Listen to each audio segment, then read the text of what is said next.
बिस्मिल्लाहिर्रहमानिर्रहीम। अस्सलामुअलैकुम students, I hope you all are fine at Holmes.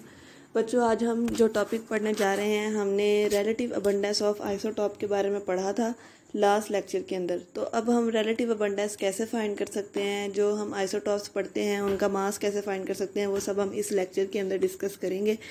तो बच्चों, हम लोग जो टॉपिक पढ़ने जा रहे हैं उसका नाम है मास स्पेक्ट्रोमीट्री। तो इस टॉपिक को बच्चों हम 2 लेक्चर्स के अंदर पढ़ेंगे। फर्स्ट लेक्चर में मैं आपको इसके प्रिंसिपल के बारे में बताऊंगी, टाइप्स के बारे में बताऊंगी और इसका थोड़ा प्रोसीजर गाइड करूंगी कि इसमें आखिर होता क्या है। और सेकंड लेक्चर के अंदर मैं आपको बताऊंगी कि सारे का सारा प्रोसेस किस तरीके से फॉलो किया जाता है और किस तरीके से हम लोग इसको कैरी आउट करते हैं और कैसे मास और सब कुछ आइसोटॉप्स के बारे में इंफॉर्मेशन कैसे गेट करते हैं बाय दिस टेक्निक। ठीक है, तो सबसे पहले हम बच्चों इसके बारे में पढ़ लेते हैं कि ये आखिर है क्या।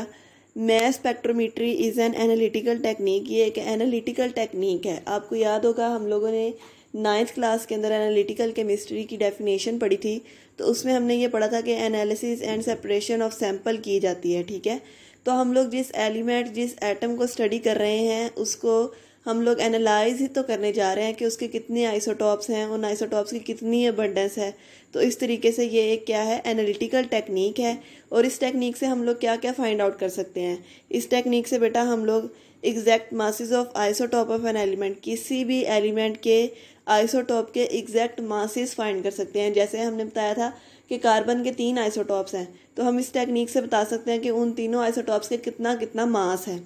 इसके अलावा हम इस टेक्निक से रिलेटिव अबंडेंस ऑफ आइसोटॉप बता सकते हैं।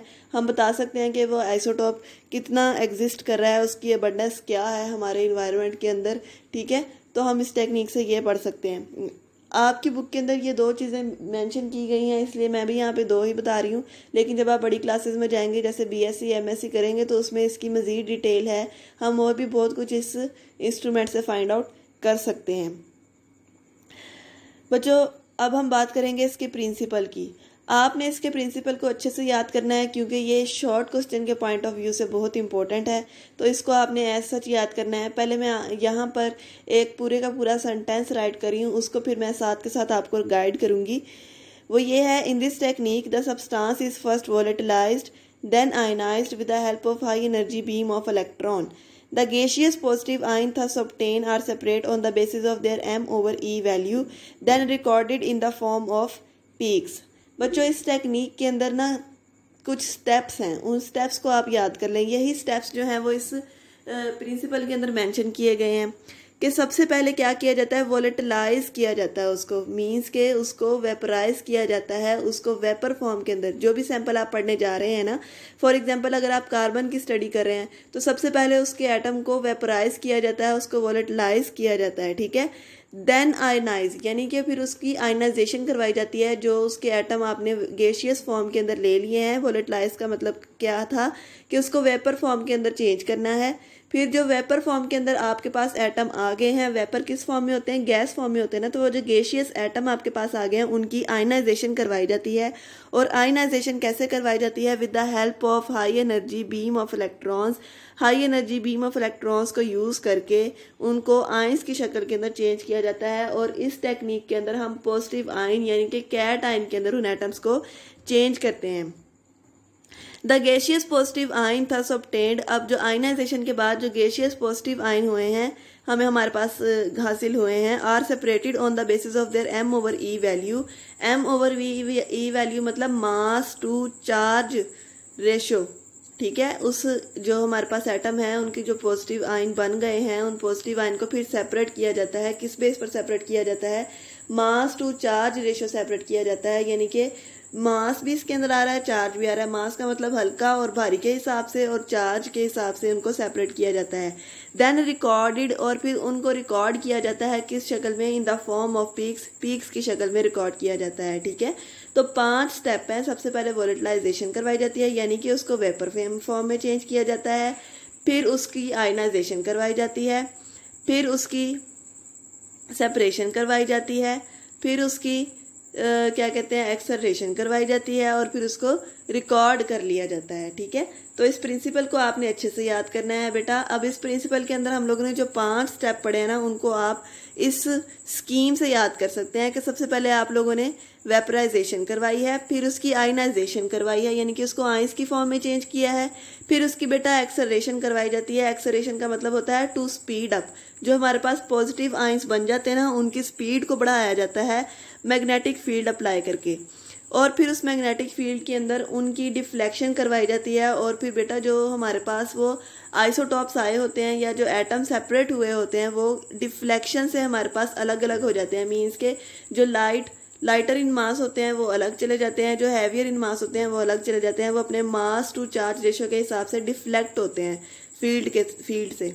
फिर डिफ्लेक्ट होने के बाद उनको रिकॉर्ड किया जाता है और उस रिकॉर्ड को एक ग्राफ की शक्ल के अंदर हमारे पास स्टोर किया जाता है। और उस ग्राफ को फिर हम लोग स्टडी के लिए यूज करते हैं, जिससे हमें पता चलता है कि आखिर इसके अंदर क्या बात है, उसकी क्या अबंडेंस है, क्या उसके मासेस हैं। ठीक है, तो ये 5 स्टेप आपने याद रखने हैं: vaporisation, ionisation, acceleration and deflection and in the last recording.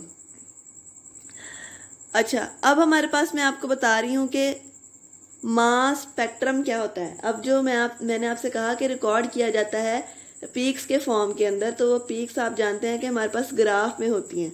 ठीक है, तो उसको स्टडी हम करने जा रहे हैं। मास स्पेक्ट्रम क्या होता है बेटा? Mass spectrum it is a plot of data. जो स्पेक्ट्रम है ये डाटे का एक प्लॉट होता है, यानी कि एक ग्राफ होता है। इन सच अ वे, किस तरीके से, that mass to charge ratio is plotted on X axis and relative number of ions are taken on Y axis. ठीक है, एक्स एक्सिस पे आप क्या ले लेते हैं? मास टू चार्ज रेशियो ले लेते हैं, और वाई एक्सिस पर आप रिलेटिव नंबर ऑफ आयंस ले लेते हैं। ठीक है, एक्स एक्सिस पर क्या ले लेते हैं? मास टू चार्ज रेशियो, और वाई एक्सिस पर आप ले लेते हैं रिलेटिव नंबर ऑफ आयंस। तो मास स्पेक्ट्रम क्या है? एक ग्राफ है किस किस के दरमियान? मास टू चार्ज रेशियो और रिलेटिव नंबर ऑफ आयंस के दरमियान में एक ग्राफ होता है, जिसको हम लोग मास स्पेक्ट्रम बोलते हैं। अब मास स्पेक्ट्रम से बेटा हमारे पास क्या क्या इन्फॉर्मेशन हासिल होती है वो आप देख सकते हैं।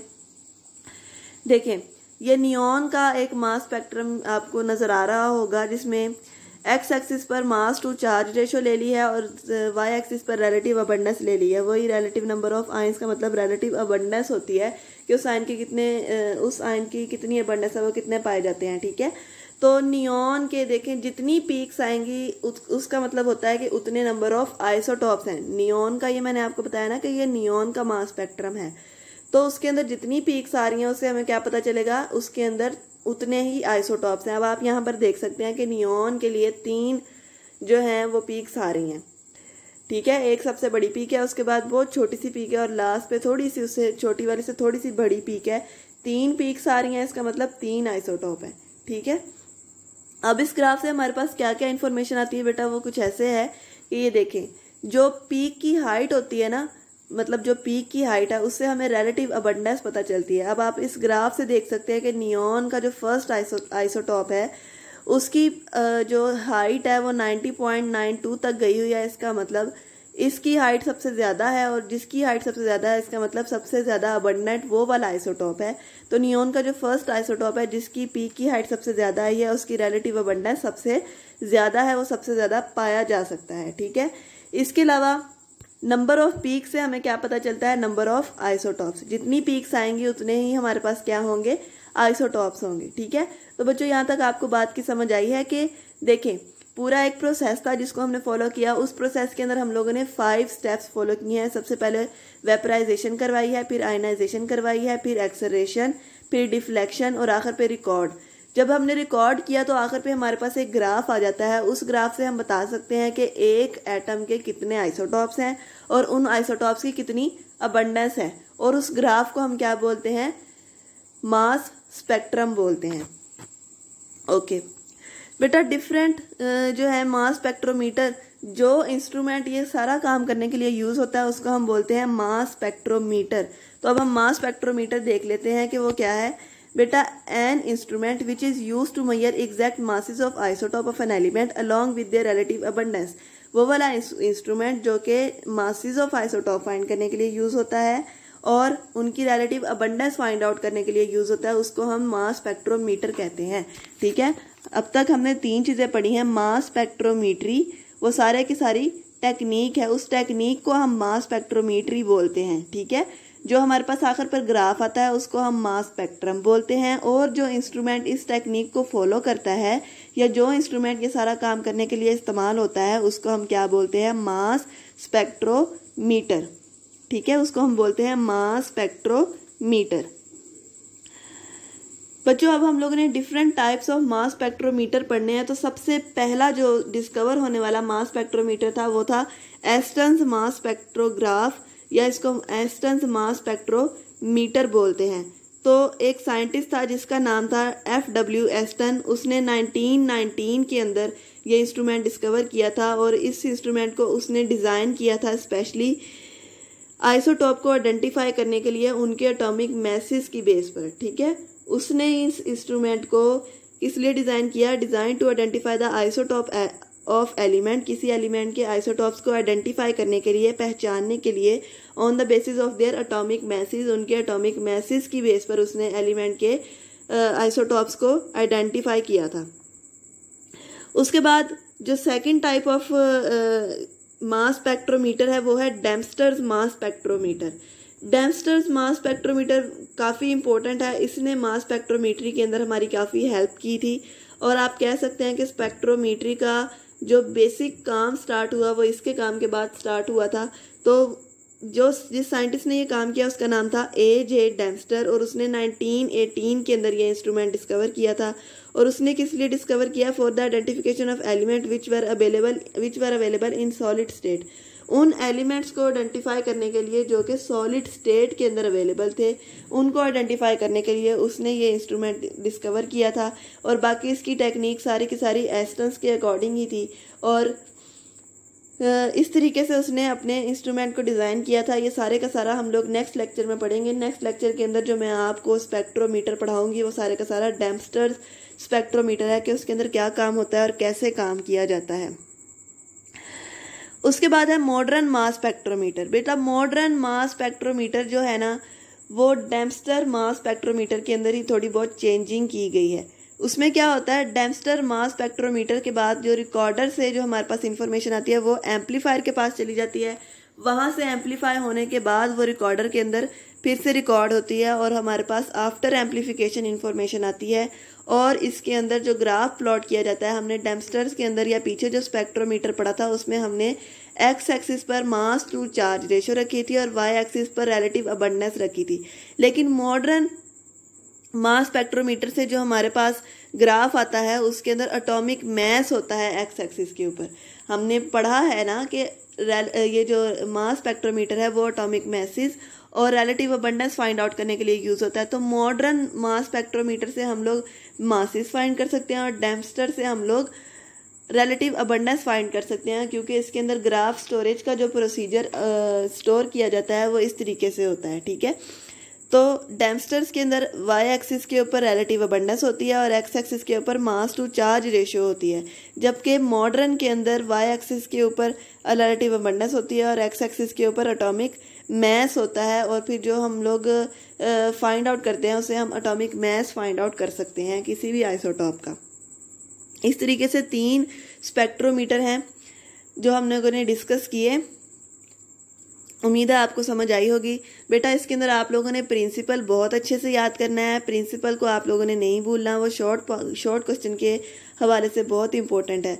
और प्रिंसिपल के से मैंने जो 5 स्टेप्स आपको निकाल कर दिए ना, वो 5 स्टेप्स आप याद कर लेंगे तो आपको ये पूरे का पूरा टॉपिक याद हो जाएगा। इसके अलावा एक शॉर्ट क्वेश्चन जो मोस्टली पूछा जाता है या एमसीक्यूज के अंदर पूछा जाता है वो यही है कि नंबर ऑफ पीक से आपको क्या पता चलता है और हाइट ऑफ पीक से आपको क्या पता चलता है। तो ये बात आपने अच्छे से याद करनी है कि हाइट ऑफ पीक से हमें रिलेटिव अबंडेंस पता चलती है और नंबर ऑफ पीक से हमें नंबर ऑफ आइसोटॉप्स पता चलते हैं कि इस एलिमेंट के कितने आइसोटॉप्स हैं। जैसे अगर आप लोगों को मैंने नियॉन का मास स्पेक्ट्रोग्राफ दिखाया, उसके अंदर आप देख सकते थे कि 3 पीक्स थी, तो हमें क्या पता चला, उसके 3 आइसोटॉप हैं। ठीक है, इसी तरह अगर आप क्लोरीन का आप देखते ग्राफ, मास स्पेक्ट्रोग्राफ अगर आप देखें तो उसके अंदर 2 पीक्स आती हैं, इसका मतलब उसके पास कितने आइसोटॉप होते हैं, 2 आइसोटॉप्स होते हैं। और जिस आइसोटॉप की हाइट ज़्यादा आती है उस आइसोटॉप की अबंडेंस, रिलेटिव अबंडेंस ज़्यादा होती है। लेकिन अगर हम मॉडर्न मास स्पेक्ट्रोग्राफ की बात करें तो उसके अंदर हम लोग एटॉमिक मैस फाइंड आउट कर सकते हैं किसी भी एलिमेंट का, आइसोटॉप का।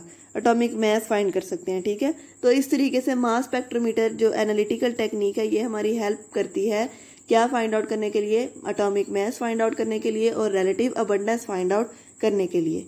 अल्लाह ताला आपको अपने हिफ्ज़ व ईमान में रखे। उम्मीद है आपको समझ आई होगी। अल्लाह हाफिज़।